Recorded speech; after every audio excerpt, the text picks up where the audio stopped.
সারা জীবনের জন্য সাক্ষী থাকলাম হে গোবিন্দ, এই সেই তোমার দ্বারকা নগরী যেটা একসময় গান্ধারীর অভিশাপে ধ্বংস হয়ে গিয়েছিল, কিন্তু আজ এই 24 বছর বয়সে আমি তোমার সেই দ্বারকা নগরীতে এসে এইটুকু বুঝতে পারলাম যে জীবন যতটা আমরা ভাবছি ততটা নয়।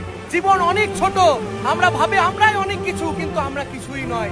তুমি সবকিছুর সৃষ্টিকর্তা, কিন্তু তোমার জায়গায় আজকে ডুবে গেছে এই নদীর নিচে।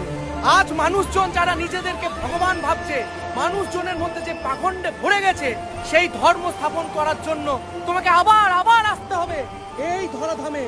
এই সেই ধরাধাম যেখানে ভগবান শ্রীকৃষ্ণের একসময় সোনার দ্বারকা নগরী ছিল, কিন্তু আজ সেটা সমুদ্রের তলদেশে চলে গেছে।